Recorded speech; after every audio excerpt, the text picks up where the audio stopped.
When they started the war 2 days ago, they threatened the Iranis, we're not going to put an end to such a war so early.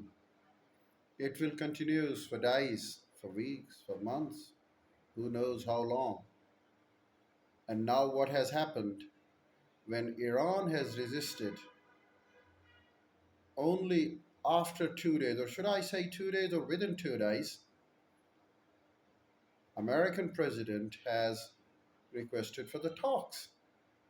And Iranians have rejected such talks. But because what we've seen over the years, over the months, over the weeks, even in the last year, 2025, when they have the talks, negotiations, during the negotiations, they attack the enemy. So they cease to be trustworthy any longer. And the Iranians have very rightly remarked we can't trust them anymore, any longer. So the Americans have requested for the talks, which have been rejected by the Iranians, and rightly so. And what happens in the region? They continue fighting, and now the great superpower has been exposed. Israeli tyrants have been exposed. Well, when I'm talking to my screen, I don't want to give you an understanding that Iran is winning the war and Iran is accomplishing all the success. In fact, I'm using the word resistance. Yes, they have destroyed Iran, they have killed their leadership, and they continue to kill it. The lethal weapons that the Americans and the Israelis have, they can simply exterminate their enemies. So, under no circumstances, I'm using the word that Iran is winning the war. But Iran is putting a very solid resistance here.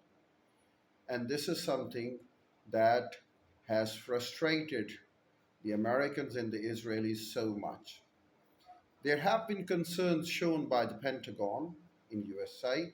There have been concerns shown by the politicians in Congress, and they are going to have some resolution over there to block the president as well.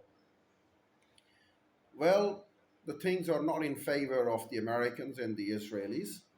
Yes, they have destroyed Iran. Yes, they have killed their leadership, but the resistance goes on, and they have decided to take the revenge.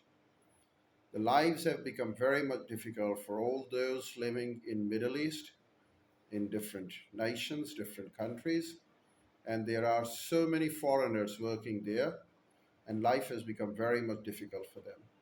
Those who have tried to evacuate the war trodden areas have been paying heavy sums to reach an international airport, a functional international airport. And yes, European Union, the European superpowers have been complaining that they were not informed before the war. They were not taken into a confidence when the war started. And yes, America has been losing its allies as well. Britain was not on their side, and they have just managed to bring them to their side one way or the other. I don't know what are the terms. And it continues. Who knows how long will it go along? Yes, the oil supply has been hurdled there. The Strait of Hormuz has been blocked by the Iranians on the very first day of the war. So all of the oil tanker, gas tankers have been stationed in the Persian Gulf.